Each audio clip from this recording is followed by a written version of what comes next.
तो good morning everyone, my name is Nikhil Agrawal. IBFL Bharat में आज आपका फिर स्वागत करता हूं एक नई केस स्टडी के साथ, जो कि विद टॉपिक है उसका बैंक रिकॉन्सिलिएशन स्टेटमेंट।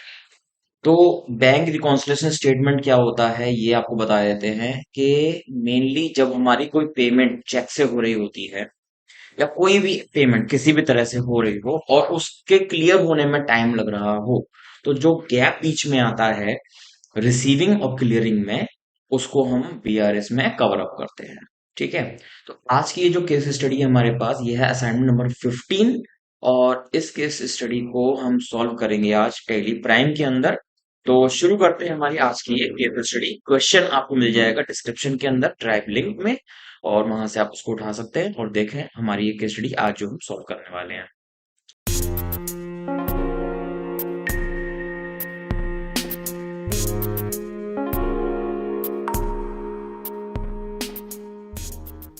तो सामने खुला हुआ है आपके पास टैली प्राइम का विंडो। यहाँ पर हम क्रिएट कर लेते हैं एक कंपनी असाइनमेंट नंबर 15 के नाम से ही, एंड हमेशा की तरह से स्टेट दिल्ली लेकर इस विंडो को हम एक्सेप्ट करवा देंगे और खुलकर आएगा F11 विंडो। और F11 विंडो के अंदर हमें पता है हम क्या करते हैं, इसको नो और एक्सेप्ट। राइट। चलिए ट्रांजैक्शन पढ़ते हैं। हमारा जो क्वेश्चन है वो है, कहता है क्रिएट अ कंपनी एएनजी लिमिटेड। अब हमने कंपनी का क्रिएशन किया है असाइनमेंट नंबर 15 के नाम से, तो हमें एएनजी लिखने की जरूरत नहीं है।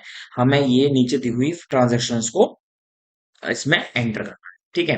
तो पहली ट्रांजैक्शन जो हमें बता रखी है एसबीआई और कैश, इन दोनों का ओपनिंग बैलेंस हमें दिया हुआ है, कंपनी का ओपनिंग बैलेंस। तो एक तो हम लेजर क्रिएट कर लेते हैं यहां पर एसबीआई का अंडर बैंक अकाउंट। ठीक है। और यहाँ पर हम ओपनिंग बैलेंस डाल देते हैं, हमें दिया हुआ है 1,50,000 रुपीज। ठीक है। और ऑल्टर में जाकर यहाँ पर हम लेजर ऑल्टर कर लेते हैं कैश वाला, जिसमें हमें यहाँ पर ओपनिंग बैलेंस दिया हुआ है कैश का 3,00,000 रुपीज का। हमारा जो डिफरेंस है, अब ये देख सकते हो आप, 4,50,000 रुपीज का जो डिफरेंस आ रहा है ओपनिंग बैलेंसेस में, उसको हम सॉर्ट आउट करते हैं। एक और लेजर बनाते हैं कैपिटल का, जो हमें बताया नहीं होता, बट लॉजिकली हमें वो बना लेना चाहिए जिससे कि हमारे बैलेंस शीट में वो डिफरेंस ना दिखाए। हम यहाँ पर ओपनिंग बैलेंस डाल लेते हैं। ये है हमारा 4,50,000 रुपीज का, जो हमारा डिफरेंस अब नहीं दिखा रहा था। ये हमेशा आप कर लेंगे जब भी आपको किसी भी लेजर का ओपनिंग बैलेंस दिया हुआ हो और लाइबिलिटीज में ना दिया हुआ हो, तो उस टोटल जो हमारा एसेट्स का बैलेंस आ रहा है उसको हम लाइबिलिटी में यानी कि कैपिटल में शो करा देंगे। ठीक है। चलिए तो आगे बढ़ते हैं नेक्स्ट ट्रांजेक्शन पे, जो कि हमें बता रखा है 2 अप्रैल को, and deposit 2 lakhs into SBI. तो हम आ जाते हैं F4 के अंदर, एंड एसबीआई के अंदर हमें 2 लाख रुपए जमा कराने हैं। कैश यहाँ पर 3 लाख रुपए है, 2 lakh rupees and to SBI हमने जमा करवा दिया है। जो भी इन्फॉर्मेशन होंगी वो आप यहाँ पे फिल कर देंगे, दिया हुआ हो अगर। ठीक है। Next transaction is 1 May, received from green limited by cheque. अब हमें नहीं पता है ग्रीन लिमिटेड कौन है, कैसे है, तो हम डेटर क्रेडिटर नहीं बनाएंगे। हमको एक तरीके से चेक मिला है ग्रीन लिमिटेड से। ठीक है। तो यहाँ पर एक बाहर चल के लेजर बना लेते हैं, क्रिएट कर लेते हैं लेजर ग्रीन लिमिटेड। और यहाँ पर हम इसको बना लेते हैं लोन्स लाइबिलिटी। ठीक है। अब अगर मैंने इसको डेटर बनाया तो डेटर के लिए हमारे पास एक सेल ट्रांजेक्शन होना चाहिए, या फिर अगर आपके पास एडवांस में पैसा रिसीव हो रहा है तो डेटर हो सकता है, बट वो आपको बैलेंस शीट में उल्टा जगह पे दिखाएगा, क्रेडिटर की साइड पर डेटर दिखाएगा। इसलिए हम इसको लोन्स एंड लाइबिलिटी में डाल लेते हैं। ठीक है। ग्रीन लिमिटेड से अब हमें एक एंट्री करनी है, वाउचर में आ जाइए रिसीट में। ठीक है। रिसीव्ड फ्रॉम ग्रीन लिमिटेड है, तो यहाँ पर क्रेडिट में लिख दीजिए ग्रीन लिमिटेड। हमें अमाउंट कितना मिल रहा है, 90,000 रुपीज। ठीक है। और यहाँ पर हमें वो किस मोड से देना है, चेक से, यानी कि हम एसबीआई में लगाएंगे। इस तरीके से हमारी ये ग्रीन लिमिटेड की एंट्री हो जाएगी। ठीक है। इसके बाद में 2 मई के अंदर हम पेमेंट कर रहे हैं, paid salary through SBI cheque. हमने सैलरी पे किया, तो क्रिएट कर लीजिए एक लेजर सैलरी का, अंडर इनडायरेक्ट एक्सपेंस जाता है वो।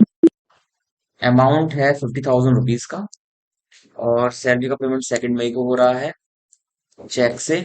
चेक का नंबर हमें दिया हुआ है यहाँ पर अब 021351। ठीक है। सैलरी का पेमेंट कर दिया। उसके बाद आ जाइए 1 जून में हमें पे करना है इंश्योरेंस प्रीमियम। तो क्रिएट कर लीजिए insurance premium indirect expenses. Insurance premium है यहाँ पर 5000 रुपीज का।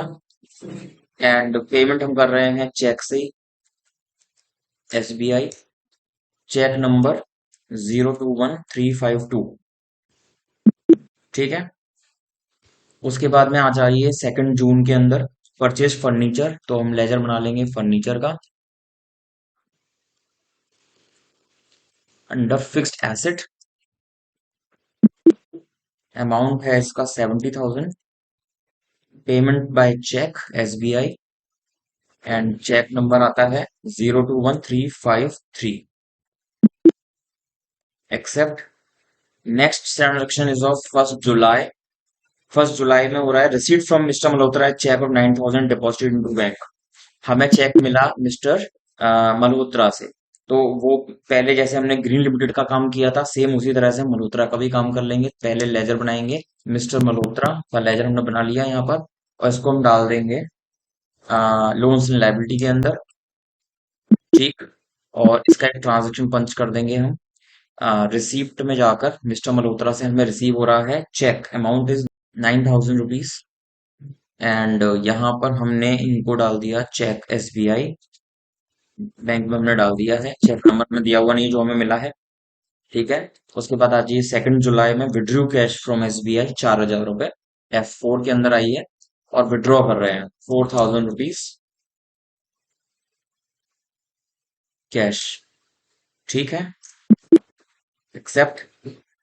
उसके बाद में आप आ जाइए 1 अगस्त में। 1 अगस्त में paid mister Ramlal by SBI cheque, हमने पेमेंट किया है।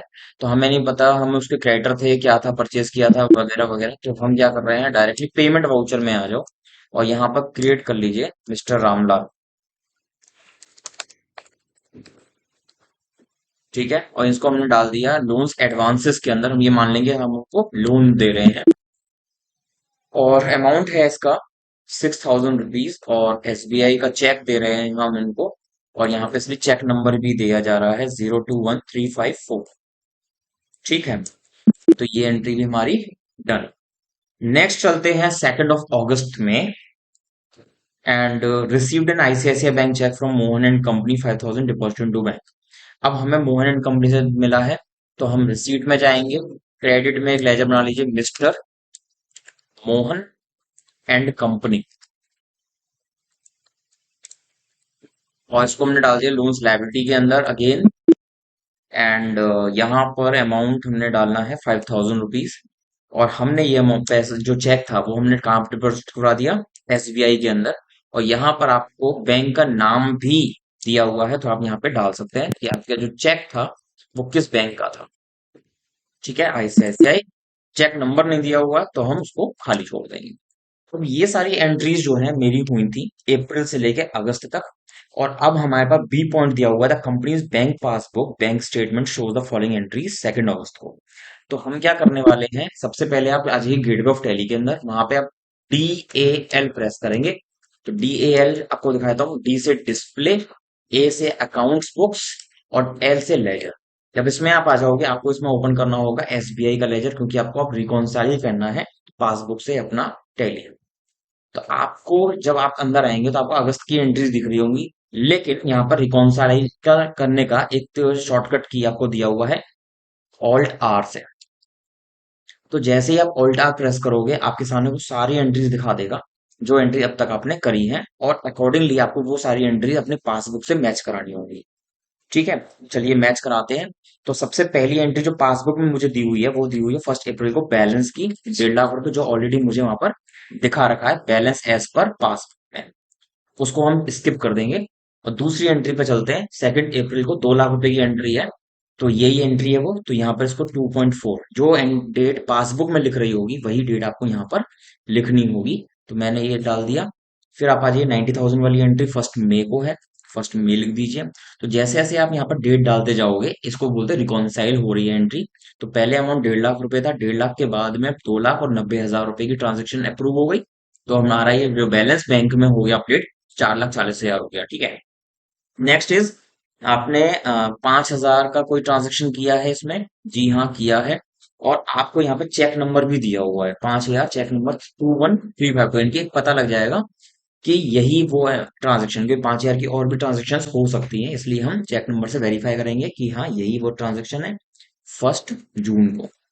उसके बाद में आपको ट्रांजेक्शन दी हुई है चेक नंबर 351 वाली, तो ऊपर 351 वाले पे आ जाओ। उसके बाद यहाँ पे 50 या डेट डाल दीजिए, 1 जून इसका भी। ठीक है। नेक्स्ट है आपकी 353 वाली ट्रांजेक्शन, ये वाली है। तो यहाँ पे आप आ जाइए 2 जून लिख दो। उसके बाद में आप आ जाइए टू कैश 4,000 वाली एंट्री, ये वाली एंट्री बीच में एक एंट्री छोड़ दी है हम दूसरों ने, इसलिए 2 जुलाई। उसके बाद में आप आ जाओ रामलाल। क्या 6,000 की कोई एंट्री है इसमें? नहीं है। 5,000 की कोई एंट्री है? नहीं है। यानी कि जितनी एंट्री अब हमने डेट डाल दिया है, केवल यही एंट्री हमारी पासबुक से मैच हुई है, बाकी एंट्री अभी पासबुक में रिफ्लेक्ट नहीं कर रही है, उनको हम छोड़ देंगे। और दूसरी चीज जो है वो हमें बताएगा कि 250 रुपए की है एंट्री और एक 300 रुपए की एंट्री, बैंक इंटरेस्ट और बैंक चार्जेस, ये दो एंट्री और हमें करनी पड़ेंगी, जो हमें पहले से नहीं पता होता। लेकिन जिस दिन हम बैंक स्टेटमेंट डाउनलोड करते हैं या पासबुक को हम फिल करवाते हैं, उसी दिन हमें पता चलता है कि इस दिन हमें बैंक इंटरेस्ट मिला था, इस दिन हमारे बैंक चार्जेस लग गए। ठीक है। तो यहाँ पे इसको खत्म कर दीजिए अभी। ठीक है। और अब वापस चलते हैं और पासबुक में जो न्यू एंट्रीज हमको मिली हैं उनको एंट्री कर देते हैं। तो बैंक इंटरेस्ट जो है वो तो हमारी इनकम है, तो F6 करो। ठीक है। और क्रिएट कर लीजिए लेजर इंटरेस्ट रिसीट। ठीक है। इसको हम डाल देते हैं इनडायरेक्ट इनकम्स में। ठीक है। और यह अमाउंट हमें मिला है 250 रुपीज का। कब पता चल रहा है? ये हमें 2 जुलाई को मिला था, तो हम इसको 2 जुलाई में एंट्री करेंगे। एंड कहाँ पे मिला होगा? ये हमें SBI के अंदर मिला होगा। ठीक है। ये एक्सेप्ट हो गया। और पेमेंट एंट्री में हम आ जाएंगे, यहाँ पर हमारे पता लगा कि बैंक चार्जेस कट गए हैं। अंडर इनडायरेक्ट एक्सपेंसेस में हम इसको एंट्री कर देंगे। और ये किस दिन हमारे कटे हैं? 1 अगस्त को 1.8 लिखो। और यहाँ पर जो अमाउंट है वो 300 रुपए कटा है, कहाँ से? SBI से। तो इस तरीके से हमने वो एंट्रीज भी कर दी जो हमें पासबुक देखकर पता चला कि ये दो चीजें भी हमारी पासबुक में हमारे अकाउंट में हुई है। इसके बाद में दोबारा से आ जाओ, अब DAL करिए, SBI में आ जाइए। और यहाँ पर आप कर दीजिए अब वही Alt R। अब देखो Alt R में हमें वो एंट्रीज दिख रही हैं जो अभी तक रिकॉन्साइल नहीं हुई है, और जो एंट्री रिकॉन्साइल हो गई थी वो एंट्री यहाँ से रिमूव हो गई हैं। अब हमारे पास क्या क्या चीजें हैं? एक तो 250 रुपीज जो हमें पता चला 2 जुलाई डाल दो। और एक बैंक चार्जेस की एंट्री अभी भी हमने करी है 1 अगस्त डाल दो। ठीक है। अब यहां तक आने के बाद में आप देखेंगे क्या कोई एंट्री अभी भी हमारी ऐसी है जो हमारी रिकंसाइल नहीं हुई है? एक एंट्री है 9,000 रुपए की, क्या हमारे पास वो भी 9,000 की कोई एंट्री है? नहीं है। 250 रुपए की एंट्री रिकॉन्साइल हो चुकी है। 6,000 रुपए की कोई एंट्री रिकॉन्साइल नहीं होनी, और 5,000 रुपए की जो ये एंट्री है मोहन की, वो भी रिकॉन्साइल इसमें नहीं है। हम इसको करवा देते हैं अब एक्सेप्ट। ठीक है। और अब आप एक चीज चेक करिए, आपका जो पासबुक का लास्ट बैलेंस है, बैंक चार्जेस वाली लाइन का जो लास्ट बैलेंस है 3,10,950, उसके अकॉर्डिंग हमारा बैलेंस एज पर बैंक मैचअप कर रहा है। ठीक है। एंड अब आप आ जाइए बैलेंस शीट के अंदर। बैलेंस शीट में हम आपको दिखाते हैं करंटली हमारा कैश इन हैंड कितना है? 1,04,000। बैंक अकाउंट है 3,18,950, जो कि हमारे आंसर से मैच कर रहा है। तो कुछ इस तरीके से हम एंट्रीज यहाँ पे करते हैं, बैंक रिकॉन्साइल करते हैं। लेकिन यहाँ पे तो बहुत कम ट्रांजैक्शन थी, बट जब आप कंपनीज में काम करेंगे तो वहां पर आपको ट्रांजैक्शन बल्क में मिलने वाली है। इवन जो बैंक स्टेटमेंट है, पासबुक है, वो भी आपको मल्टीपल पेजेस में मिलने वाली है। और एक ट्रांजैक्शन जो आपको एक पेज पे मिली है, हो सकता है कि अगली ट्रांजैक्शन जो है वो आपको 3-4 पेज के बाद मिले। तो आपको इस काम में बहुत ही ज्यादा सावधानी बरतनी होती है। बैंक रिकॉन्सिलिएशन एक बहुत ही ज्यादा इंपॉर्टेंट टॉपिक है अकाउंट्स में। और जो ऑडिटिंग भी हम जाते हैं, जब ऑडिट्स में भी बहुत ज्यादा ही क्रूशियल रोल प्ले करता है हमारा ये बैंक रिकॉन्सिलिएशन स्टेटमेंट, जिसको हम शॉर्ट में BRS बोलते हैं। तो यहाँ पर इस तरीके के क्वेश्चंस आपको मिल रहे हैं। होप कि आपको ये क्वेश्चन समझ में आ रहे होंगे। इसी तरह से केस स्टडीज और भी आएंगी, और भी नए टॉपिक्स आपको मिलेंगे, केवल टैली के नहीं, बल्कि हम जब पढ़ाते हैं, हम जब आपको वीडियोस बनाते हैं, तो उसमें न केवल टैली के टॉपिक्स बल्कि अकाउंट्स के कुछ इंपॉर्टेंट टॉपिक्स भी आपको डिस्कशन करने को मिल जाते हैं। तो इसी तरह से बने रहिए हमारे चैनल के साथ में और देखते रहिए हमारे new new blogs with new case studies, new type of case studies. और हमारी वीडियोस को पसंद कर रहे हो तो प्लीज लाइक बटन जरूर हिट कर दीजिएगा। एंड सब्सक्राइब किए बगैर चैनल से एग्जिट मत करना। और हो सके तो जितना ज्यादा हो सके तो शेयर प्लीज हमारी वीडियोस को करिए, जिससे कि ज्यादा से ज्यादा व्यूअर्स हमारे फायदा ले सकें हमारे इस अकाउंट्स के टॉपिक से, एंड टैली सीख पाएं और अच्छे करियर का आगाज कर पाएं। चलिए तो गुड बाय करते हैं, आज का टॉपिक हमारा यहीं तक था। Thanks for watching. Bye bye.